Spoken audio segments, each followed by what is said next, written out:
This is a story about what it's like to confront the truth, the messy truth about steroids.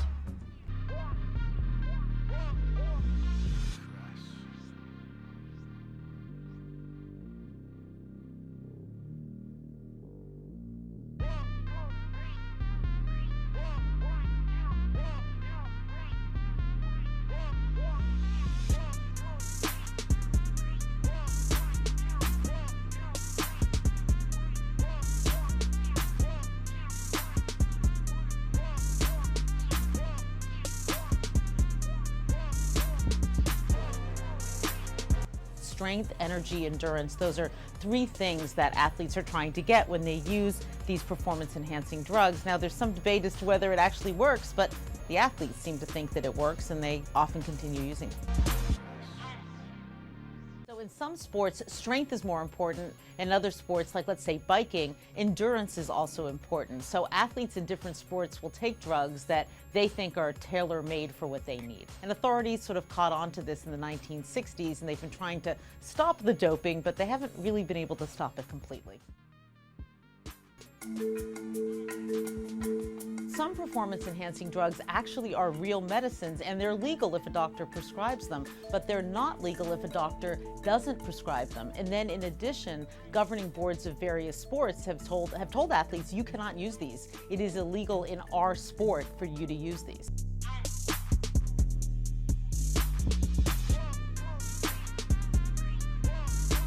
So human growth hormone is a real drug that doctors actually prescribe to patients, but athletes sometimes abuse it because they think that it increases their muscle mass and they think that it increases their performance. So human growth hormone has legitimate purposes. Doctors give it to children who are very short to help them grow. Sometimes AIDS patients who are having wasting issues, who aren't gaining enough weight, they're given human growth hormone, but it's not supposed to be used to enhance athletic performance, and governing boards of sports have made that very clear.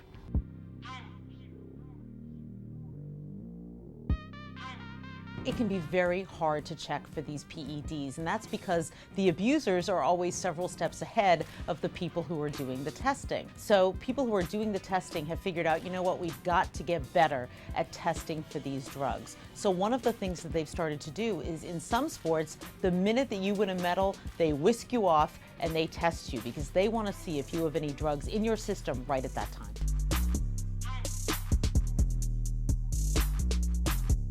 There are so many downsides to using these PEDs. Now, one that a lot of people know about, roid rage. Using steroids can just completely change your behavior. And then on the other hand, PEDs can make you depressed. They can also give you heart problems, they can give you diabetes, and sometimes athletes in their pursuit of what they think is going to be their best performance, they don't think about these things, but these side effects can really happen.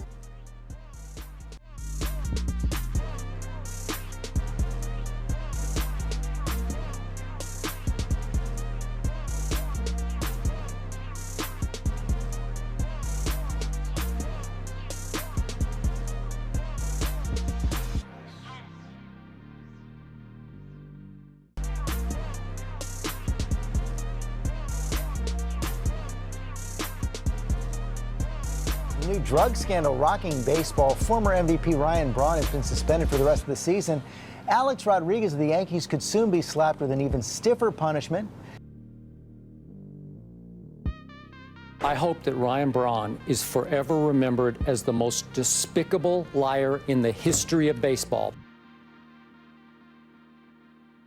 Sources tell ABC's sister network ESPN that Yankees third baseman Alex Rodriguez is among roughly 20 major leaguers who may soon face suspension. They're being investigated for violating the league's drug policy. Just last year, after failing a drug test, the All-Star looked into the camera and lied. If I had done this intentionally or unintentionally, I'd be the first one to step up and say, I did it. Those actions. Some players we spoke to believe that those violating the drug policy should be punished more severely. It has to hurt them financially. We lied about it, got away with it. We tried to lie about it again, got caught, and still is making $100 and some odd million. If A-Rod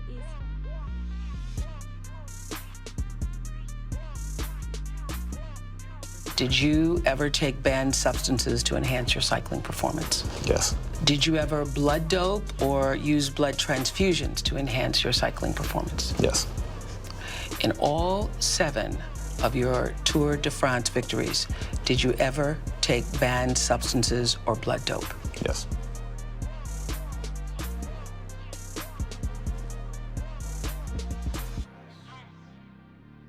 This is too late.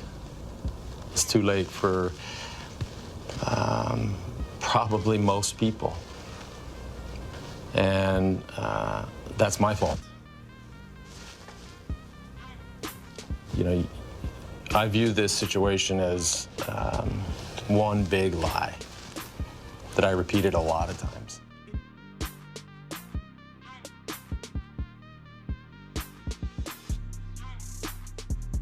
It is an admission all the more startling when you listen to that other Lance Armstrong. Lance Armstrong just confirmed his Tour de France win.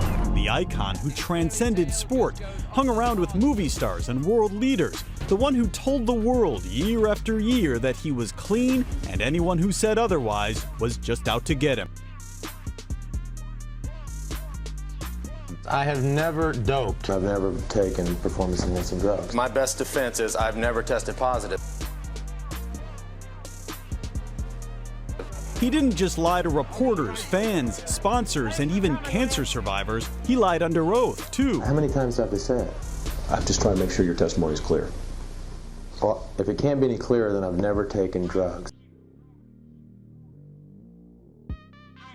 Along the way, Armstrong's great lie left a trail of human collateral damage. People who went from friend to enemy the minute they threatened to expose him. Fellow teammates Floyd Landis and Tyler Hamilton and former Tour winner Greg LeMond all spoke up about Armstrong's drug use, and all were smeared as jealous liars trying to profit, cover their own troubles, or both.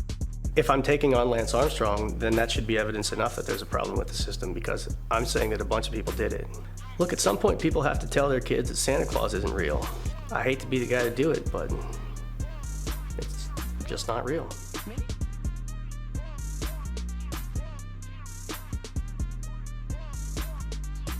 Armstrong has been accused of running up a doping bill investigators have pegged at more than $1 million.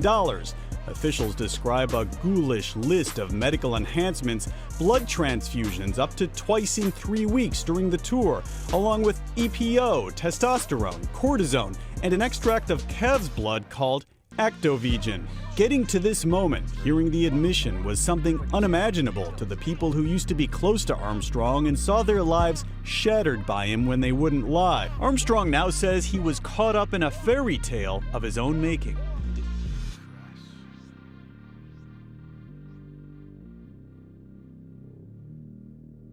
This story was so perfect for so long. And I mean that as I try to take myself out of the situation and I look at it. You overcome the disease, you win the Tour de France 7 times, you have a happy marriage, you have children. I mean, it's just this mythic, perfect story. Lance Armstrong.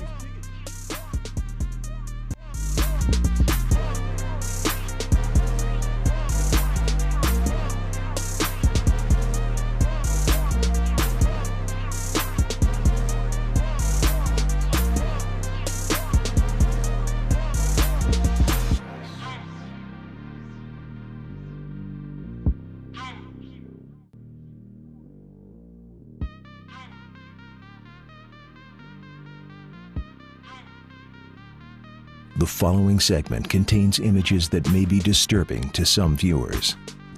It's a story about a guy named Greg Valentino. You guys may remember. Remember the dude with the world's largest arms? Remember that guy? An internet sensation. I mean, he was everywhere.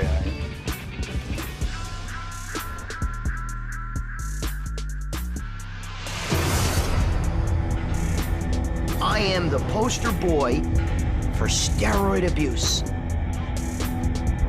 Look what I did to myself. I want my dignity back, I want my kids back, I want my family back. I'm in the middle of a nightmare that's in my own brain. Bam! 48-year-old Greg Valentino was once known as the man with the world's largest arms. He was a YouTube sensation, a celebrity for his ability to distort the human form and push the limits of imagination. No matter where I went, people mobbed me. People love a freak, and I was the epitome of that. At their biggest, Valentino's biceps were 27 inches around. That's 5 more than those of Arnold Schwarzenegger in his prime. In the world of bodybuilding, his biceps were the target of criticism. Why did your arms get so much bigger than everybody else's? I took a lot of steroids, I'm not gonna lie. I shot steroids locally. I was taking about 4,000, 5,000 milligrams a week. Valentino's steroid use became increasingly reckless. He used dirty needles, leading to infections. The following segment contains images that may be disturbing to some viewers. And his biceps had grown so large that when one got hit by a bat during a Little League game he was umpiring, a massive hematoma formed. Valentino drained the blood himself, filming the gruesome event in his bathroom.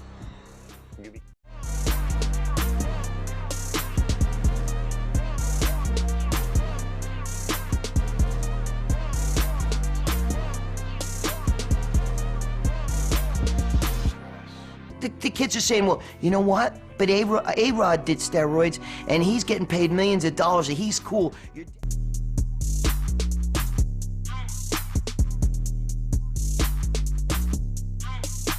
You're cheating life. You're hurting everybody around you. Who are you hurting when you take steroids?